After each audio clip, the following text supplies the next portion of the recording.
할렐루야. 아멘. 오늘 우리에게 주신 하나님 말씀은 사무엘상 21장 1절부터 9절까지 도망자 왕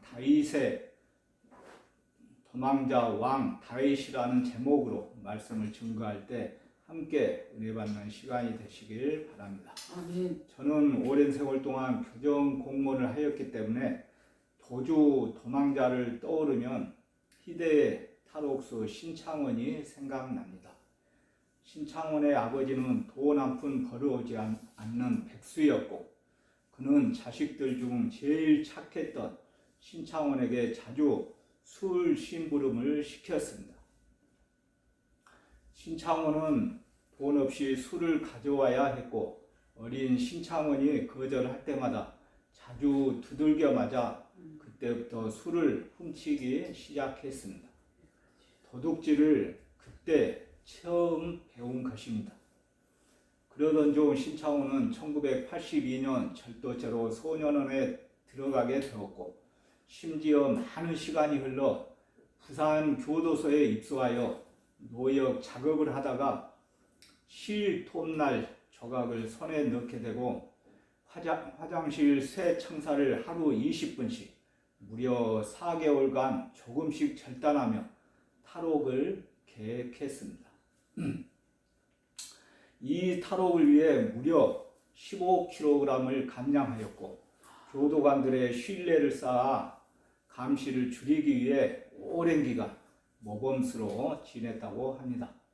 1997년 1월 그렇게 탈옥에 성공한 뒤 신창원은 무려 2년 6개월간 4만여 킬로미터의 거리를 도망쳐 다니며 도피 생활을 시작하게 되었습니다.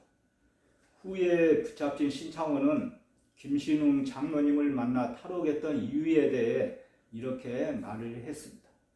살인 현장을 보지도 못했는데 변호사를 세우면 얼마든지 승소할 수 있었을 텐데 생각해보니 억울하잖아요. 저도 21살 어릴 때니까 정말 억울하다 싶어서 담을 텄고 탈옥했다고 하였습니다. 그렇게 도주 생활을 하던 신창원은 어느 날 밤 물건을 훔치러 갔는데 집 안에 있는 사람들이 아직 잠들지 않아서 그 집 앞에 있는 우체통 근처를 서성이며 사람들이 잠들기를 기다리고 있었습니다. 그러던 중 환한 달밤에 우체통 안에 들어있는 내용물들이 비춰져서 그의 눈에 들어왔고 그 가운데 무심코 최용덕 씨의 찬미예수라는 소책자를 꺼내어서 읽었다고 합니다. 그렇게 한참을 시간 가는 줄 모르고 읽어 나가던 중에 거기에는 김신웅 장로님이 교도소 출소자의 결혼식에 가기 위해 있었던 일이 실려 있었다고 합니다. 내가 만일 잡혀서 다시 감옥에 간다면 이 글의 주인공인 김신웅 장로님을 개인적으로 꼭 만나 뵈야겠다고 하였습니다. 그 후로 또 시간이 흘러 어느덧 탈옥한 지 1년 8개월이 지나 있었습니다.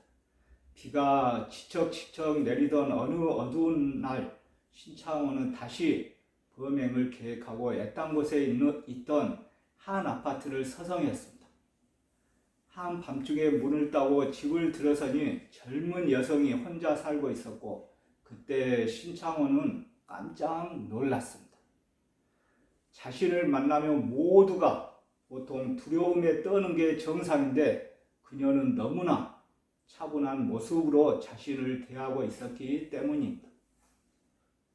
누가 봐도 당연히 신고를 해야 할 상황이고 자신은 전 국민들의 주목을 받고 있는 공포의 대상이자 그에게 현상금 주인공인데 그녀는 신고도 하지 않은 채 자신과 같은 악마 같은 인간을 아무렇지 않게 마주하고 있었습니다. 신창원은 마지막으로 그 아가씨에게 물었습니다. 아가씨, 마지막으로 할 말이 있어. 그러자 그녀는 이렇게 말했다고 합니다. 제 부탁 하나만 들어주시겠어요? 놀란 신창원이 뭐냐고 물었고 그때 그녀는 이렇게 말했습니다. 아저씨도 예수님 믿으세요. 신창호는 한동안 그 자리를 떠나지 못한 채 멍하니 서 있을 수밖에 없었고 그것이 그녀와의 마지막 만남이었습니다. 그리고 속으로 이렇게 생각했다고 합니다. 도대체 예수가 누구길래 이렇게 험한 일을 겪고도 신고는 안 하고 예수를 믿으라고 하는 걸까? 참 이상하다. 예수가 누구길래, 그분이 누구이길래 신고도 하지 않고 그분을 믿으라고 한다는 말인가? 그 후 시간이 흘러 1999년 7월 16일 신창호는 경찰에 붙잡혔고 교도소로 다시 돌아가게 되었습니다. 김신웅 장로님은 가끔 신창원이 큰 죄인이기는 하지만 살인을 저지르지 않았음에도 도망을 좀 잘 다녔다는 이유로 언론에 너무 부각되어 무기징역을 선고받고 평생 감옥에 갇혀 지내야 한다는 사실이 속상하고 안타깝다고 느껴진다고 하였습니다. 장로님은 신창원에게 면회를 가면 이런 말들을 한다고 합니다. 창원아, 하루빨리 정상 참작이 되면 얼마나 좋을까? 자유의 몸이 되어 사회에 나가면 예수님에게 배운 대로 선한 영향을 많이 끼치는 너의 모습을 보고 싶다. 하지만 이런 말들을 할 때마다 신창원은 고개를 절레절레 흔들었다고 합니다. 그는 자신이 감옥에 들어오지 않았으면 어찌 예수님을 믿을 수 있었겠냐고 말했고, 그는 또한 자신은 사형도 부족한 중죄를 지은 죄인이고 조용히 속죄하며 감옥에서 남은 생을 마무리하고 싶다는 말도 전했다고 합니다. 그리고 만날 때마다 수십 년간의 수감 생활이 억울하지 않냐고 물어보니 절대로 억울하지 않다고 대답하였다고 합니다. 사랑하는 교정선교 동역자 여러분, 오늘 하나님께서 우리에게 주신 본문 말씀에서도 사울의 궁에서 도망쳐 나온 다윗은 앞으로 많은 세월을 억울하게 도망자로 보내야 했습니다. 때로는 광야에 숨고 때로는 주변 국가로 도피하였습니다. 다윗은 생존 자체가 위협받는 절박한 상황에도 여러 차례 처했습니다. 그러나 험난한 광야 생활이 결코 의미 없는 고통의 시간만은 아니었습니다. 그는 이 연단의 시간을 통해 하나님과의 관계를 더 다져갈 수 있었으며 더 깊어진 영성은 많은 시편을 남기게 되었습니다. 여호와께서 함께 하셨기에 그에게 입을 벌리고 다가오는 죽음을 비웃을 수 있었습니다. 또한 그는 광야에서 생활하는 가운데 왕의 면모를 하나씩 갖추어 갈 수 있었습니다. 이 모든 연단의 과정이 끝날 무렵에는 분명히 어디에 내놓아도 전혀 손색 없는 한 국가의 왕의 모습을 지니게 된다는 것을 믿으시길 바랍니다. 아멘. 사랑하는 교정선교 동역자 여러분, 다윗과 절친한 요나단이 슬픈 이별을 한 뒤 요나단은 자신의 아버지 사울이 이스라엘의 수도로 삼은 기브아로 돌아갔고 다윗은 도망자의 삶을 시작했습니다. 다윗이 처음 찾은 곳은 성막이 있는 노브였습니다. 노브는 실로가 쇠퇴한 후에 이스라엘 종교의 중심지로 자리를 잡은 것으로 여겨지며 사울이 머물던 기브아에서 남동쪽으로 약 4km 떨어져 있었고 예루살렘 북쪽 근교에 위치했던 것으로 추정하고 있습니다. 신학자들은 사울이 통치하는 동안에 이곳이 이스라엘에서 가장 중요한 종교적 중심지였을 것이라고 주장하였습니다. 그곳은 아히멜렉이 대제사장으로 있던 곳입니다. 아히멜렉은 아히두의 아들이자 엘리의 아들 비누아스의 손자였습니다. 이러한 사실은 우리를 불안하게 만들기 시작합니다. 왜냐하면 앞으로 엘리 집안에 내려질 저주 때문입니다.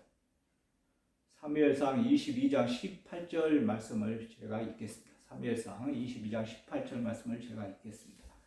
왕이 도액에게 이르되 너는 돌아가서 제사장들을 죽이라 하매 에돔 사람이 도액이 돌아가서 제사장들을 쳐서 그날에 세마포 에봇 입은 자 85명을 죽였고.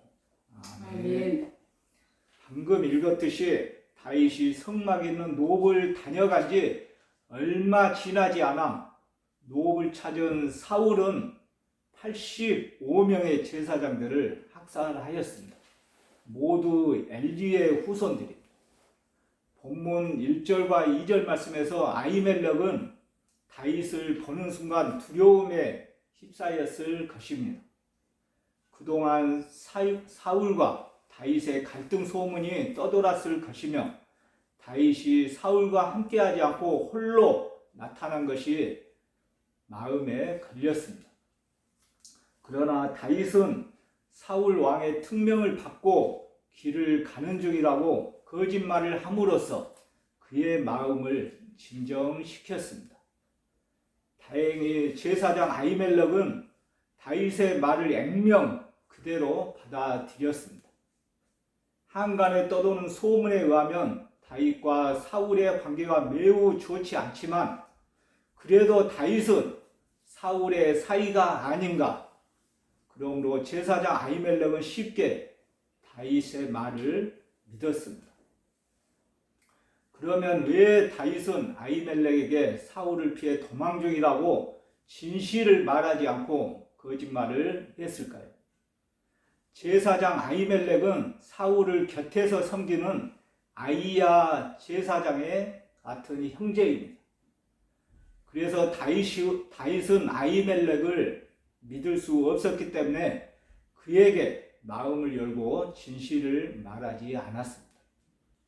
만약에 상대가 사무엘이었으면 마음에 담아둔 말을 다윗은 했을 것입니다. 그리고 다윗은 노브에서 거룩한 떡, 진설병 몇 개와 그가 골리앗을 죽이고 취했던 칼을 얻어 무장한 채 길을 떠났습니다. 왜 도망자 왕 다윗이 제일 먼저 성막에 있는 노브를 찾은 것은 아마도 자신의 일에 대해 하나님께 여쭤보기 위해서였을 것입니다. 사랑하는 교정선교 동역자 여러분, 사람이 어떤 세계관과 우선순위를 가지고 사는가는 그가 공경에 처했을 때 누구를, 무엇을 제일 먼저 찾는가에서 알 수 있습니다. 다윗은 전에 사울에게서 도망하여 남아에 있는 사무엘을 제일 먼저 찾아갔습니다. 그러나 사무엘이 그를 지속적으로 보호해주지 못하자 잠시 친구 요나단을 찾아갔습니다. 그리고 요나단과 작별하고 세 번째로 제일 먼저 찾은 것이 성막이 있는 노비였습니다. 음식과 무기를 얻기 위해 이곳을 찾기도 했지만 무엇보다 하나님을 만나기 위해 이곳을 찾아왔습니다. 다윗은 위기가 닥칠 때마다 하나님을 제일 먼저 찾는 신앙인이었습니다. 우리 모두도 삶의 치열한 현장에서 위기가 닥칠 때마다 다윗처럼 하나님을 제일 먼저 찾는 신앙인이 되시길 간절히 바랍니다. 아멘. 하나님은 노브를 찾은 다윗에게 골리앗의 무기를 주었습니다. 본문 9절 말씀을 다 함께 읽겠습니다. 본문 9절 말씀을 다 함께 읽겠습니다. 시작. 제사장이 이르되 내가 엘리 골짜기에서 죽인 블레셋 사람 골리앗의 칼이 도자기에 쌓여 에봇 뒤에 있으니 내가 그것을 가지려거든 가지라. 여기는 그거밖에 다른 것이 없느니라 하는지라. 다윗이 이르되 그 같은 것이 또 없나니 내게 주소서 하더라. 아멘. 다윗은 골리앗을 믿음으로 이기고 그의 칼을 전리품으로 빼앗은 적이 있었습니다. 즉 골리앗의 칼은 하나님의 승리와 보호를 상징하고 있습니다. 그러므로 그가 골리앗의 칼을 가지고 성소를 떠난다는 것은 앞으로 하나님이 그의 길을 지켜주실 것을 의미하고 있습니다.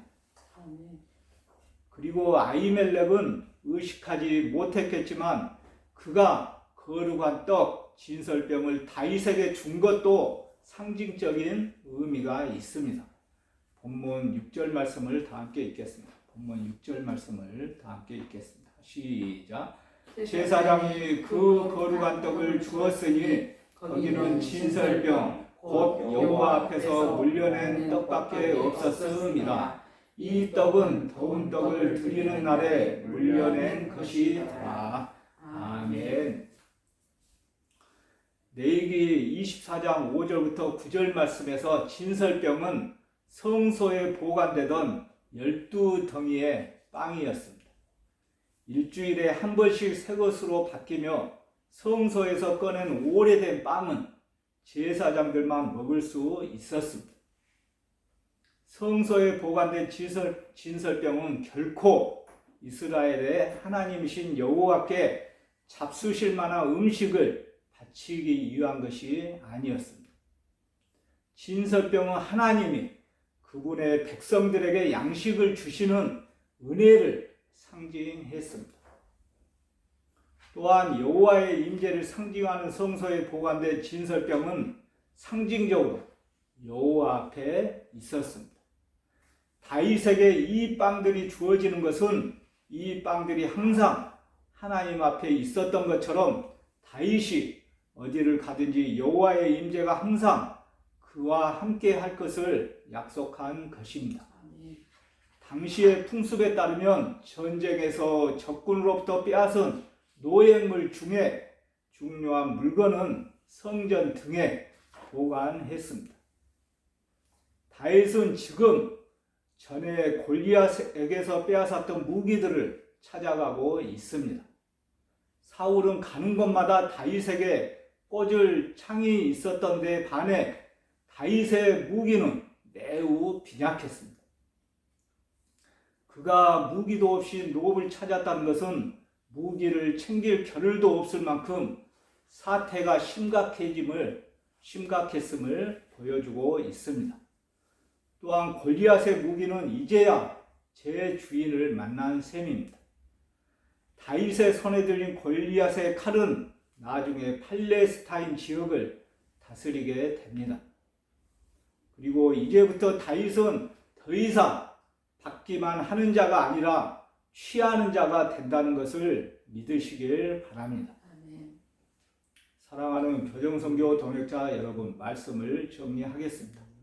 사람은 누구를 막론하고 연단의 과정이 있습니다. 특히 하나님이 사용하시는 사람은 예외 없이 거친 광야의 시간을 거칩니다.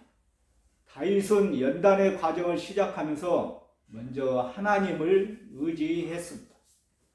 비록 사울을 피해 도망자 신분이지만 정결한 상태를 잃지 않았고 하나님의 공급하심도 체험했습니다. 왜냐하면 하나님이 연단의 과정을 이끄시기 때문입니다.